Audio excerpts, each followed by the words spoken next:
আসসালামু আলাইকুম। বাংলাদেশ আওয়ামী লীগ প্রকৃতপক্ষে কিভাবে ফিরবে? এবং বাংলাদেশ আওয়ামী লীগ কোন ধরনের গণ আন্দোলন করবে কিনা? অথবা কোন ধরনের প্রতিবিপ্লব তাদের করার সক্ষমতা রয়েছে কিনা? এবং বাংলাদেশের অভ্যন্তরীণ রাজনীতির বিষয়ে আমেরিকা কি ধরনের সিদ্ধান্ত নিচ্ছে? এই বিষয়টি নিয়ে কিন্তু এক ধরনের ধূম্রজাল সৃষ্টি হয়েছে।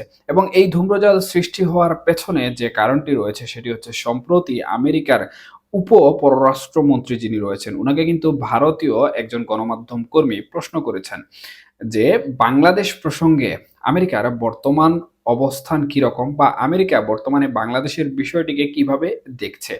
মূলত এই বিষয়টিকে আমেরিকার যিনি উপপররাষ্ট্রমন্ত্রী রয়েছেন, উনি কিন্তু খুব যুক্তিসঙ্গতভাবে একটি উত্তর দিয়েছেন। সেটি হচ্ছে, বাংলাদেশের জনগণ প্রকৃতপক্ষে যেভাবে বিষয়টি দেখবে, সেভাবেই কিন্তু বাংলাদেশকে আমেরিকা দেখবে। অর্থাৎ এখানে বাংলাদেশের জনগণের রায় যেটি হবে, সেই রায়কে কিন্তু আমেরিকা প্রাধান্য দিবে। এমনটাই মন্তব্য করেছেন সেই আমেরিকান উপপররাষ্ট্রমন্ত্রী। এবং এই বিষয়টির সাথে অনেক রাজনৈতিক বিশ্লেষক বর্তমানে আওয়ামী লীগের গণ আন্দোলন থেকে শুরু করে আওয়ামী লীগের ফিরে আসার যে বিষয়টি রয়েছে, এই বিষয়টিকেও কিন্তু এক ধরনের সম্পর্ক বা সম্পৃক্ত রূপে কিন্তু প্রকাশ করছেন। এখন এখানে আওয়ামী লীগের সাথে এই যে বাংলাদেশের বর্তমান জনগণের যে বিষয়টি আমেরিকার উপপররাষ্ট্রমন্ত্রী তুলে ধরলেন, এর সম্পর্ক আসলে কি রকম বা এর সম্পর্ক কি ধরনের? এই বিষয়টি নিয়ে প্রকৃতপক্ষে জানতে হলে যে বিষয়টি মূলত জানতে হবে সেটি হচ্ছে প্রতিবিপ্লব, গণ আন্দোলন এবং বাংলাদেশ আওয়ামী লীগের অবস্থান। বাংলাদেশ আওয়ামী লীগ পতনের পর থেকে কিন্তু আন্তর্জাতিকভাবে যে লবিং তদবিরগুলো করা প্রয়োজন, সেই লবিং তদবিরগুলো কিন্তু করে যাচ্ছে। এবং বাংলাদেশের অভ্যন্তরীণ যে রাজনীতি রয়েছে, সেই রাজনীতির দিকে যদি আমরা লক্ষ্য করি, তাহলে দেখতে পাই যে বাংলাদেশের অভ্যন্তরীণ রাজনীতিও কিন্তু একাধারে আন্তর্জাতিক রাজনীতি দ্বারা কিন্তু বিভিন্নভাবে প্রভাবিত। এখানে বাংলাদেশের সর্ববৃহৎ বর্তমান পরিস্থিতিতে যে রাজনৈতিক দলটি রয়েছে, যেহেতু বাংলাদেশ আওয়ামী লীগ মাঠ পর্যায়ে নেই এবং বাংলাদেশ আওয়ামী লীগকে কিন্তু বাংলাদেশের সর্ববৃহৎ রাজনৈতিক দল হিসাবে পরিচিত করা হয় বা চিহ্নিত করা হয়। কারণ তাদের জনসমর্থক বেশি, তাদের সমর্থন বেশি, তাদের ভোটারও বেশি সেই হিসাবে। কিন্তু যেহেতু বাংলাদেশ আওয়ামী লীগ মাঠ রাজনীতিতে নেই এবং মাঠে কিভাবে ফিরবে সেই বিষয় নিয়ে তারা এখন চিন্তা চেতনা করছে। যার ফলশ্রুতিতে কিন্তু এই যে তাদের শূন্যস্থানে কিন্তু বাংলাদেশের ২য় বৃহত্তম যে রাজনৈতিক দলটি রয়েছে অর্থাৎ জাতীয়তাবাদী দল বিএনপি, তারাই কিন্তু সর্ববৃহৎ রাজনৈতিক দল।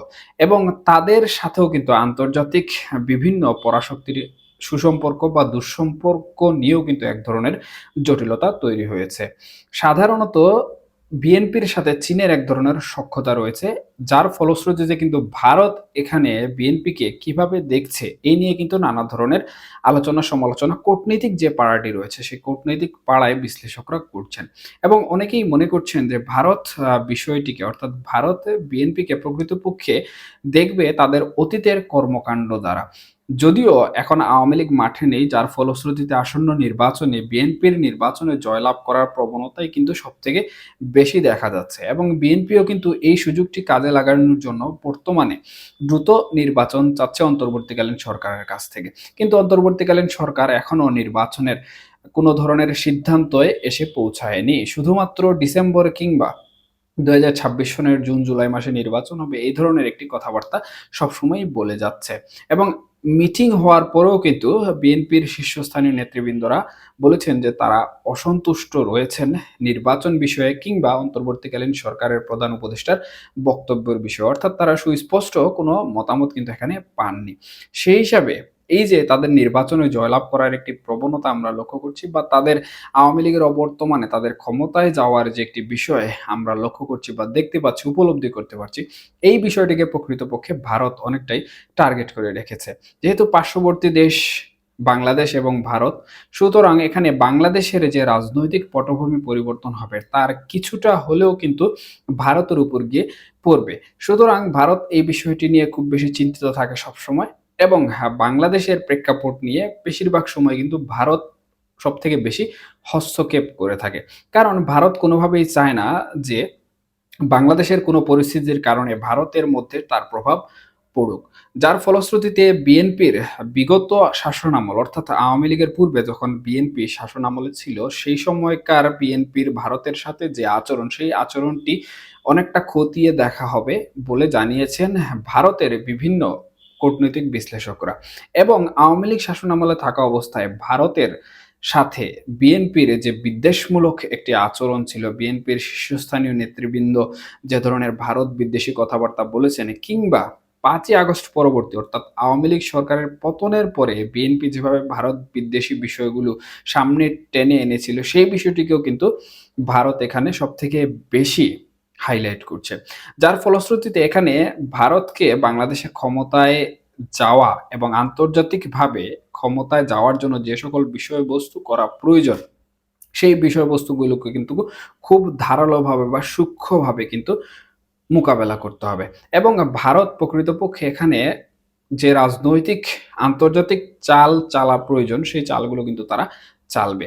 এবং আওয়ামী লীগের জন্য সেই চালগুলো কিন্তু অত্যন্ত সুদূর প্রসারী ফলাফল বয়ে আনবে। এখন যে বিষয়টি মূলত মুখ্য হয়ে দাঁড়িয়েছে, অর্থাৎ আমেরিকার সাথে ট্রাম্প প্রশাসনের উপর নির্ভরশীলতা ছিল বাংলাদেশ আওয়ামী লীগের। একাধারে পার্শ্ববর্তী দেশ ভারতের সাথেও কিন্তু আওয়ামী লীগের এক ধরনের সখ্যতা ছিল। এবং আওয়ামী লীগের পতনের পর থেকে কিন্তু আমরা দেখেছি যে ট্রাম্প প্রশাসনের সাথে যে সকল বিষয়বস্তু নিয়ে আওয়ামী লীগ চেয়েছিল, বা ভারত প্রশাসনের কাছ থেকে যে সকল বিষয়বস্তু আওয়ামী লীগ চেয়েছিল, সেগুলোর দৃশ্যগত তেমন একটি পরিবর্তন লক্ষ্য না করা গেলেও কিন্তু মোটামুটি অনেক কিছুই কিন্তু পরিবর্তিত হয়েছে। এখন আন্তর্জাতিকভাবে যে বিষয়টি আসলে বলা হয়েছে, সেই বিষয়টি কিন্তু আওয়ামী লীগের জন্য অত্যন্ত সুদূরপ্রসারী। এখানে যেহেতু আমেরিকা সরাসরি বলেছে যে বাংলাদেশের জনগণ প্রকৃতপক্ষে যে বিষয়টি চাচ্ছে, বা বাংলাদেশের জনগণ যে বিষয়টি চাইবে, বাংলাদেশের জনগণই তাদের দেশের ভাগ্য নির্ধারণ করবে।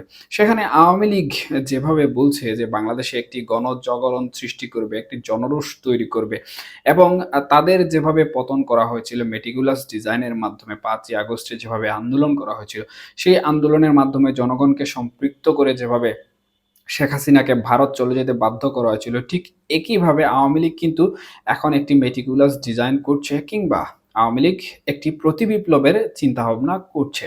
যার ফলশ্রুতিতে কিন্তু আওয়ামী লীগ এই যে জনগণকে সাথে নিয়ে যদি একটি গণজাগরণ তৈরি করতে পারে, কিংবা সর্বমোট যে কথাটি এখানে দাঁড়ায় সেটি হচ্ছে, আওয়ামী লীগ যদি বাংলাদেশের যে সকল জনগণ রয়েছে, সেই সকল জনগণের যে একটি ভালোবাসা, সেই ভালোবাসা অর্জন করে যদি রাজপথে জনগণকে নিয়ে নামতে পারে, তাহলেই কিন্তু বাংলাদেশের জনগণের মাধ্যমে আওয়ামী লীগ পুনরায় বাংলাদেশে ফিরতে সক্ষম হয়ে যাবে।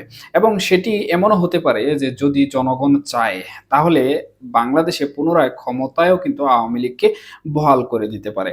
যেহেতু বাংলাদেশের সাংবিধানিক বিষয়বস্তু এখানে জড়িত রয়েছে, এবং সাংবিধানিকভাবে বাংলাদেশের প্রধানমন্ত্রী হিসাবে এখনো শেখ হাসিনাকেই আওয়ামী লীগের রাজনীতিবিদরা মনে করে থাকেন, এবং ভারতের অনেক কূটনীতিকবিদরাও মনে করে থাকেন। সেই হিসাবে আমেরিকার এখানে পররাষ্ট্রমন্ত্রী যে বিষয়টি বলেছেন, সেই বিষয়টি কিন্তু আওয়ামী লীগের ফেরার পথ অনেকটাই সহজ করে দিচ্ছে। অর্থাৎ এখানে জনগণ যদি আওয়ামী লীগের জন্য মাঠে নেমে যায়, এবং জনগণ যদি জনরোষ তৈরি করে আওয়ামী লীগকে ফিরিয়ে আনে, কিংবা শেখ হাসিনাকে পুনরায় ক্ষমতায় বহাল করার জন্য রাজপথে নেমে আন্দোলন তৈরি করে, তাহলে কিন্তু এখানে আন্তর্জাতিকভাবে কোনো ধরনের হস্তক্ষেপ আসবে না, বরঞ্চ এটি আন্তর্জাতিকভাবে গ্রহণযোগ্যতা পাবে।